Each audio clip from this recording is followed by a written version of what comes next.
الف لام را کتاب انزلناه الیک لتخرج الناس من الظلمات الى النور وفي مقام آخر وما ارسلناك الا رحمة للعالمين آمنت بالله صدق الله مولانا العظيم وصدق رسوله النبي الكريم الامين ونحن على ذلك لمن الشاهدين والشاكرين والحمد لله رب العالمين ان الله وملائكته يصلون على النبي يا ايها الذين امنوا صلوا عليه وسلموا تسليما اللهم صل على سيدنا مولانا محمد وعلى ال سيدنا ومولانا محمد وبارك وسلم وصلوا عليه. احباب وقار، اللہ تبارک و تعالیٰ کا کروڑہ فضل، اس کی رحمت، اس کی توفیق سے آج ہم سب اس خوبصورت پنڈال میں رسول اللہ صلی اللہ علیہ وبارک وسلم کے ذکر خیر کی مجلس میں شریک ہے. میں دل سے دعا کرتا ہوں اللہ رب العزت محترم جناب محمد اقبال حسین صاحب، اللہ رب العزت آپ کی عمر دراز فرمائے. بانی محفل ہے، اللہ پاک آپ کے والدین کریمین کو جنت الفردوس میں اعلیٰ مقام عطا فرمائے، اور اس بینفلکس پر جتنے بھی مرحومین کی روح کو اصال ثواب کے لیے اس پروگرام کا انعقاد کیا گیا، مالک کریم سب کو جزائے جزیل عطا فرمائے. اور میرے اور آپ کے یہاں پر آنے کا میرا جو سبب تھا، بہت ہی پیارے بھائی ہیں میرے، حضرت علامہ مولانا قاری سعید احمد امام و خطیب نوری جامع اور قاری محمد یار سعیدی صاحب بھی تشریف فرما ہے. اس کے علاوہ کافی احباب مہمانان گرامی تشریف فرما ہے. میں چند ایک باتیں آپ حضرات کے سامنے گوش و گزار کرنا چاہتا ہوں، کیونکہ مجھے پتہ ہے ٹائم کا احساس بھی ہے. آپ حضرات تھوڑا میری طرف توجہ کریں گے اور انشاءاللہ بات کرنے اور سننے کا لطف آئے گا. میں آپ کو پہلے سے ہی بتا دوں، میں کوئی یہ رسم خطیب نہیں ہوں، اور نہ ہی میرا یہ ایک شعبہ ہے خطابت جس طرح ہوتا ہے. میں ایک مدرس ہوں، تدریس کرتا ہوں. بس یہ ہے کہ کبھی کبھی کسی بھائی کا حکم آ جاتا ہے تو بندہ ٹال نہیں سکتا. اس لیے میں چند ایک باتیں آپ حضرات کے سامنے اس مختصر سے وقت میں انشاءاللہ کوشش کروں گا آدھا گھنٹے کے اندر اندر ہی میں اپنی گفتگو کو سمیٹ لوں. آپ حضرات نے نہایتی توجہ کے ساتھ بیٹھنا ہے. کوشش کریں میری تقریر کے دوران کوئی نعرہ وغیرہ اس طرح کا کوئی ماحول نہ ہو. بالکل ہی چپکے کے ساتھ اگر آپ بیٹھیں گے، بلند آواز سے بھی سبحان اللہ کہنے کی حاجت نہیں ہے. سبحان اللہ ہمیشہ ہوتی وہ ہے جو دل سے ہو. میں آپ کو بار بار تنگ کرتا رہوں کہ آپ سبحان اللہ کہیں، نہیں، آپ کی مرضی ہے. بات اچھی لگے تو آپ نے سبحان اللہ کہنی ہے، نہیں تو کوئی ضرورت نہیں ہے مجھے. میں 5 گھنٹے بھی تقریر کر سکتا ہوں بغیر سبحان اللہ کہے کسی کے. آپ حضرات تھوڑا توجہ فرمائیں گے. ہمارے اور آپ کے آنے کا جو مقصد ہے وہ کیا ہے؟ رسول اللہ صلی اللہ علیہ وبارک وسلم کی آمد کا مقصد کیا ہے؟ قرآن مجید برہان رشید جو ہمارے پاس ایک کتاب موجود ہے، اس کا مقصد کیا ہے؟ بس میں نے یہی بات آپ حضرات کے سامنے عرض کرنی ہے. مقصد قرآن، مقصد میلاد اور مقصد زندگی تینوں اسی کے اندر آ جائے گی. اور انشاءاللہ میں بالکل ہی مختصر اپنی بات کروں گا. یہ مہمان تمام توجہ فرمائیں گے. یاد رکھیے اللہ رب العزت نے کو تھوڑا اور کم کر دے، آواز بڑھا دے. اللہ رب العزت نے ہمیں ایک کتاب عطا فرمائی ہے جس کا نام ہے قرآن مجید. کیا نام ہے بلا؟ تھوڑا آپ میرا ساتھ دیں گے. قرآن مجید برہان رشید. اس قرآن کی آمد کا مقصد کیا ہے؟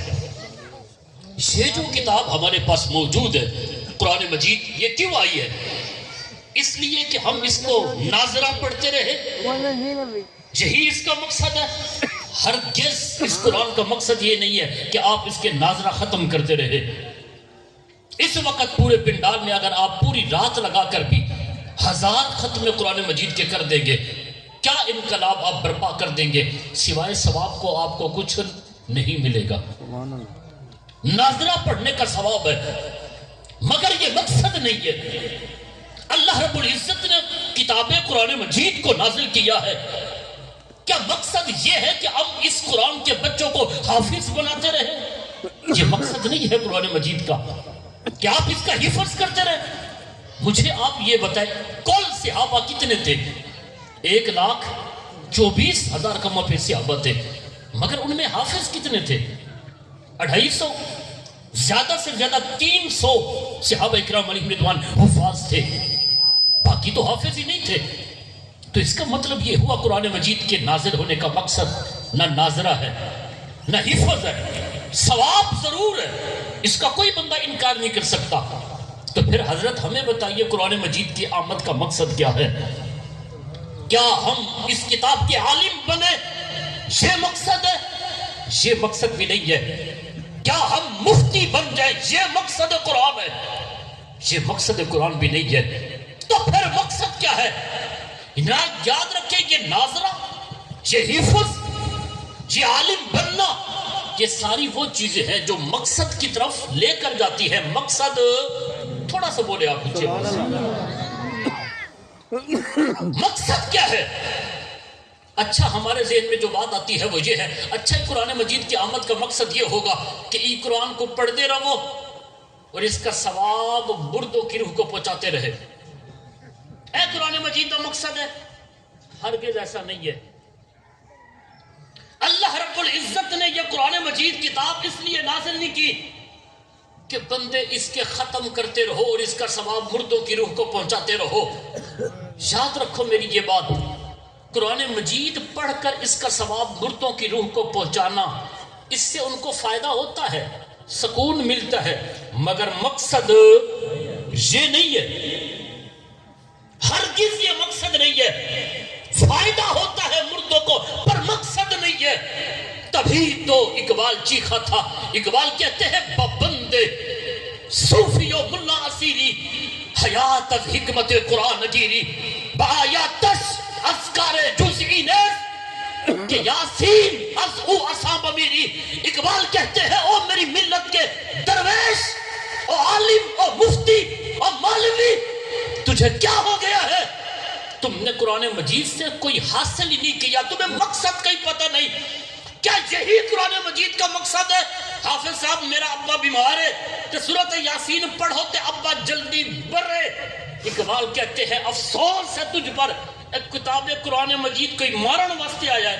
میں بولو نا تھوڑا جی، سبحان اللہ، بھئی قرآن مارنے کے لیے آیا ہے؟ سورۃ یاسین پڑھو اور ابے کی روح نکلے، کیا یہی مقصد قرآن ہے؟ یہ بندوں کو مارنے کے لیے نہیں آئی، یہ تو مرے ہوں کو زندہ کرنے والی کتاب ہے. تو پھر مقصد کیا ہے؟ کیوں آیا ہے قرآن؟ ناظرہ پڑھنا مقصد نہیں، حفظ کرنا مقصد نہیں، عالم مفتی بننا مقصد نہیں، اور نہ ہی اس کو پڑھ پڑھ کر اس کا ثواب مردوں کی روح کو پہنچانا ہے. یہ مقصد، یہ بات یاد رکھیں، میں کہہ چکا ہوں فائدہ ہوتا ہے، اس کا کوئی بھی بندہ انکار کر سکتا، مگر مقصد نہیں ہے.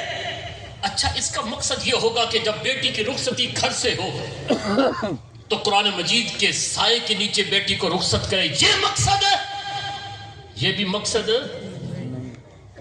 یہ شادی کے موقع پر یہاں ہوتا ہے بلا قرآن مجید کے سائے تلے بیٹی کو رخصت کیا جاتا ہے. آپ خاموش ہیں تھوڑا سا، پتہ نہیں یہاں بھی ہے. پوری شادی شریعت محمدی کے خلاف کی گئی. جب بیٹی کی رخصتی کی باری آئی، اب قرآن مجید کے سائے کے نیچے بیٹی کو رخصت کر رہے ہیں. چیخ رہا ہے قرآن مجید، اے بندہ مسلم، شادی تو میرے کہنے کے مطابق نہیں ہوئی، یہ کیا تیرا تماشا اور ڈرامہ ہے؟ اس کے سائے کے نیچے رخصت کر رہا ہے. یاد رکھیے جس بیٹی کو قرآن مجید کے سائے کے نیچے رخصت کر رہے ہیں، المیہ یہ ہے اس بیٹی کو قرآن آتا نہیں ہے، اس کی تربیت قرآن کے مطابق نہیں ہوئی. تو پھر قرآن مجید کا مقصد کیا ہے؟ میں آپ حضرات کے سامنے ایک بات رکھتا ہوں، فائدہ ہے، یہ بات یاد رکھیں، اچھی رسم ہے. قرآن مجید کے سائے کے نیچے بیٹی کو رخصت کر رہے ہیں، ہمارے بزرگوں نے یہ رسم ایجاد کی، اچھی رسم ہے، مگر قرآن مجید کا مقصد یہ تو نہیں ہے. مثال کے طور پر میرے پاس ایک پینسل ہو، ایک پینسل ہم نے لی بازار سے دکان سے. پینسل کا مقصد کیا بلا؟ توجہ ہے کہ نہیں آپ حضرات کی؟ لکھنا پینسل کا مقصد ہے یا نہیں؟ مگر لکھنے کے علاوہ یہ پینسل فائدے بڑے دیتی ہے. آپ حضرات کی میں توجہ چاہوں گا کہ کوئی بھی بندہ مجھے پیسے دینے کے لیے آئے نا تو ایک بار آئے, دوبارہ نہ آئے. سارے جتنے ہیں دیتی جاؤ. توجہ ہے کہ نہیں؟ ہاں تسی ڈیب گتی رکھی ہوئی ہے تو مولوی کو کس طرح کر کے دے سوں. مت کیا کریں ایسا تماشا اور ڈرامہ. میں جو تقریر کروں گا انشاءاللہ میں نے اپنا پورا ٹائم لگانا ہے. یہ کیا 10 روپے ابھی دوں گا, 20 روپے تھوڑی دیر کے بعد, یہ کیا ہے؟ آنے جانے میں یقین کریے میرے سامنے جو آتا ہے تکلیف تو بڑی ہوتی ہے, لیکن ایک رسم ہے جو چلی ہوئی ہے. آپ ادب و آداب کے ساتھ آ کے رکھ دیں. آپ توجہ فرمانا. دوبارہ میرے پاس کہ چلو ایک مرتبہ محبت, پیسوں کی ہر بندے کو ضرورت ہوتی ہے, مگر تھوڑا سا نظام تبدیل کریں. گتی لے کر ہم بیٹھ جاتے ہیں, ابھی 20 دیں گے, پھر اٹھوں گا 30 دوں گا, 40 دوں گا. یہ کوئی میں سمجھتا ہوں یہ ویسے بھی اچھا نہیں لگتا بندہ اس سے. اب آپ توجہ فرمائیں. پینسل کا جو مقصد ہے وہ یہ ہے لکھنا, ہے کہ نہیں؟ مگر فائدے اور بھی ہے. مثلا اس سوراخ میں کوئی چیز پھنسی ہوئی ہے, میں نے پینسل ماری نکل گئی, فائدہ ہوا کہ نہیں؟ ہم باتھ روم میں داخل ہوئے, شلوار میں نالا ڈالنے کے لیے کوئی چیز نہیں ملی تو ہم نے کیا کیا بلا؟ پینسل سے نالا ڈال لیا کہ نہیں؟ اب میں آپ سے پوچھنا چاہتا ہوں فائدہ ہے کہ نہیں؟ پینسل کا فائدہ ہوا کہ نہیں؟ مگر مقصد تو پینسل کا یہ. کسی بھی دکاندار کے پاس چلے جائیں کہ ہیں حضرت جی میں نے شلوار میں نالا ڈالنا ہے لہذا مجھے پینسل دے دے, ہنسے گا یا نہیں؟ کیوں؟ کہے گا یہ نہیں ہے. تو میں یہ سمجھتا ہوں جب دکاندار کے پاس آپ جاتے ہیں ختم کرنے واسطے قرآن لاؤنا ہے تب نہیں ہنستا, حالانکہ بات تو ایک ہی جیسی ہے.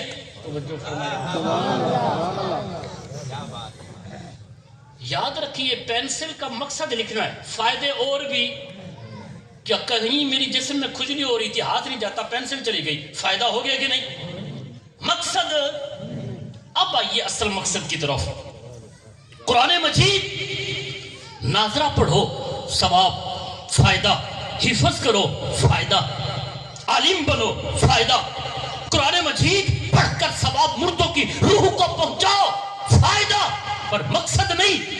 قرآن مجید کے سائے کے نیچے بیٹی کو رخصت کر, فائدہ. پر مقصد نہیں. مقصد قرآن کا کیا ہے؟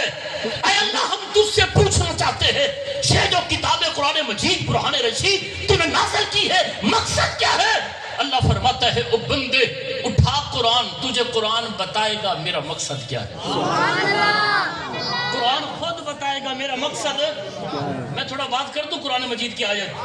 اے قرآن تیرے عمل کا مقصد کیا ہے؟ اللہ رب العزت قرآن مجید میں ارشاد فرماتا ہے الف لام را کتاب انزلناہ الیک لتخرج الناس من الظلمات الی النور. اے بندے کتاب انزلناہ, ہم نے یہ کتاب قرآن مجید کو نازل کیا ہے. کیوں؟ لتخرج الناس, تاکہ یہ کتاب نکالے لوگوں کو. کہاں سے؟ من الظلمات, ظلمت سے نکالے. کیا مطلب؟ یہ جو تم نے برادری کے کلمہ پڑھ لیے ہیں, یہ جو تم آج زمانہ جاہلیت کی گندی رسمیں اپنا رہے ہو, ہم کتاب قرآن مجید کو اس لیے نازل کیا ہے تاکہ یہ تمہیں گندی رسموں سے نکال کر الی النور, اسلام کے نور کی طرف لے کر آئے. کیا مطلب؟ ترجمہ خلاصہ اس کا یہ ہے, او اللہ کے بندے یہ مردوں کی کتاب نہیں ہے. قرآن مجید اگر کتاب ہے تو زندوں کی کتاب ہے. کس کی کتاب ہے؟ زندوں کی. کیا مطلب تمہیں زندگی کیسے گزارنی ہے؟ یہ آپ چلے جائیں بازار میں چلے جائیں, آپ ایک استری خریدیں. میں بالکل تیزی کے ساتھ گفتگو کر رہا ہوں تاکہ الفاظ زیادہ تیز ہوں گے, کافی باتیں ہو جائیں گی. استری لینے آپ چلے جائیں, واشنگ مشین, ان کے اندر کاپی ہوندی یا کوئی نہیں ہوندی؟ اندر کتاب ہوتی ہے. کیا مطلب؟ کہتے ہیں اس کتاب کو پڑھو, یہ مشین ہے, یہ کھلے گی کیسے, بند کیسی ہوگی, نقصان کیا ہے, فائدے کیا ہے. یہ کتاب پڑھو. اگر تم نے اس مشین کو اس کاپی کے مطابق چلایا پھر ہماری گارنٹی ہے کارڈ, 5 سال کی گارنٹی, وگرنہ کوئی گارنٹی. دنیا کی ہر مشین لینے کے لیے جائے, ساتھ چھوٹی سی اس کے اندر کتاب ہوتی ہے, اس میں ساری ڈیٹیل ہوتی ہے، سر سے لے کر پاؤں تک رب نے یہ مشین دنیا میں بھیجی ہے، کتاب ہی کوئی نہیں. توجہ